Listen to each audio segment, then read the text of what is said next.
Kemudian di sana ada ibadah-ibadah yang bisa dikerjakan meskipun dalam kondisi haid. Meskipun dalam kondisi haid. Yang pertama, ijma ulama wanita haid boleh berzikir.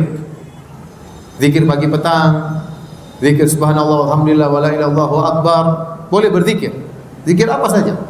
Zikir doa, ya, keluar masuk WC misalnya, keluar rumah, pulang lagi ke rumah, ya.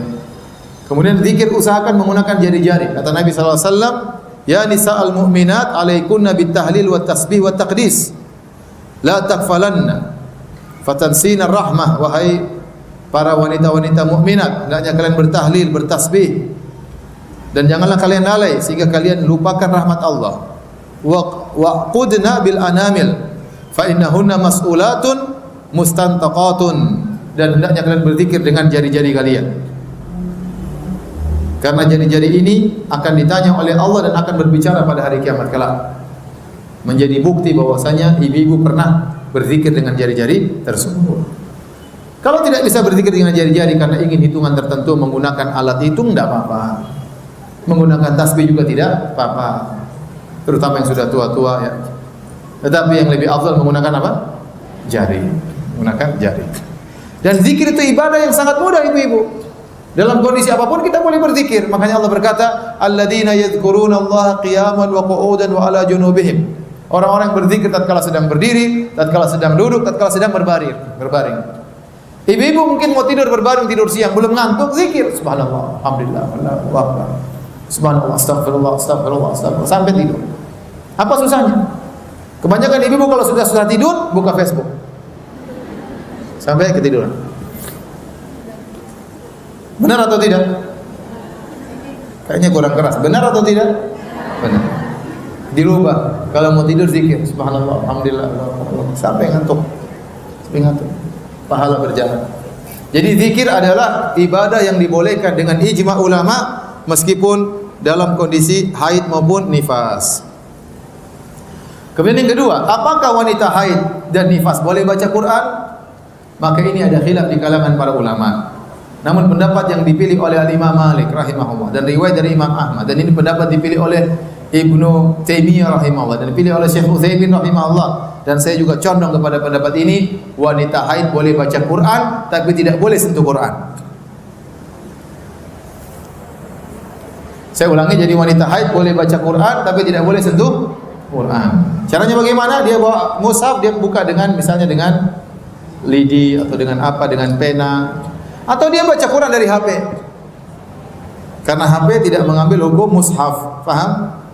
Jadi boleh dia baca Quran dari HP, boleh dia pegang-pegang begini, boleh. Ya. Atau dia baca lewat Al-Quran, dia buka dengan apa? Dengan lidi atau dengan pena. Tidak boleh sentuh. Tidak boleh sentuh. Ya. Beda dengan orang junub. Kalau orang junub tidak boleh baca Quran. Orang junub tidak boleh baca Quran. Dan haid tidak bisa dikiaskan dengan junub. Kenapa?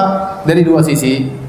Pertama, kalau junub itu biasanya atas kehendak orang. Dia ingin junub. Paham?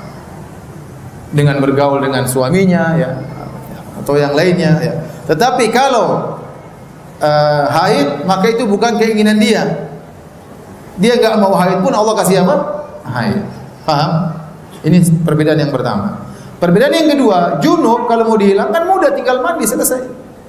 Junub sekarang 5 menit mandi selesai, sudah hilang junubnya. Kalau haid tidak bisa. Haid harus nunggu 7 hari, ada yang 8 hari, ada yang 9 hari, ada yang 10 hari.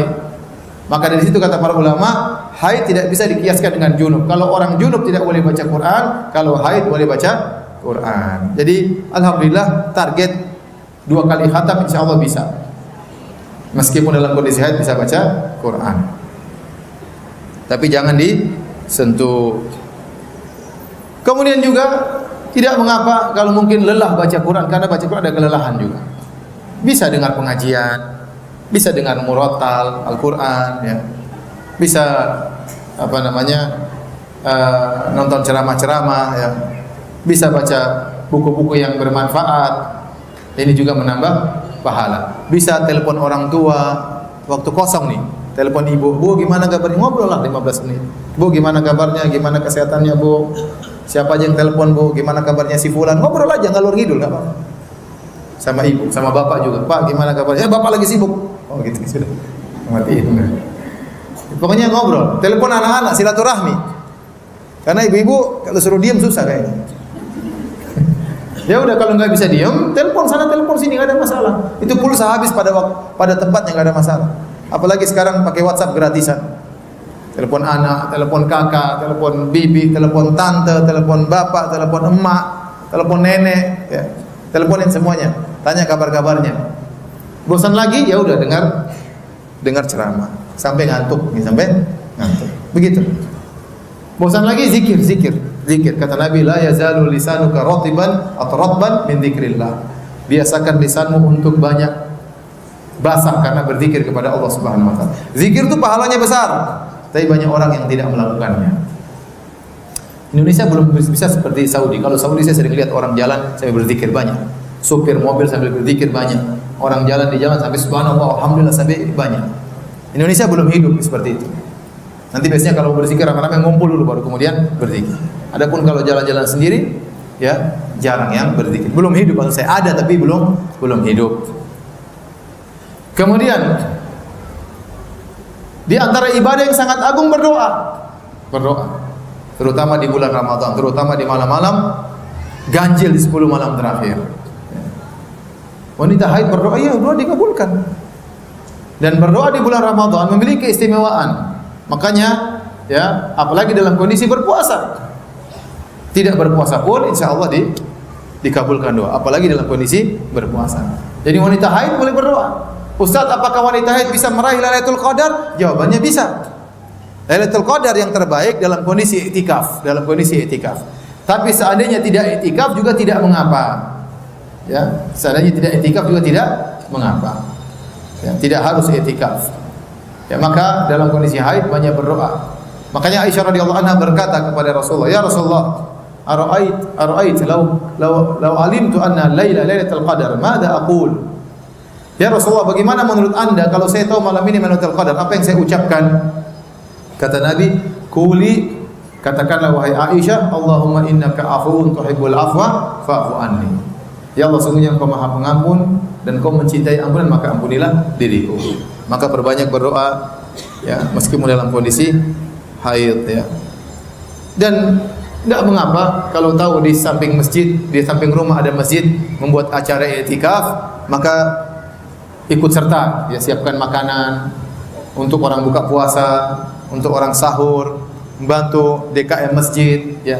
Insya Allah itu berpahala. Waktu kita habis tapi berpahala. Karena kita suruh ngaji pun susah terus lama-lama. Jadi ada waktu yang kita bagi-bagi, ada waktu buat ngaji, ada waktu untuk berkhidmah melayani suami, ya menyiapkan sahur buat suami. Kita juga siapkan untuk berbuka.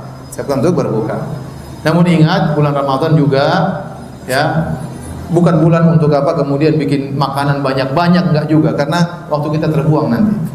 Sebagian ibu-ibu bulan Ramadan bikin judul makanan macam-macam ya.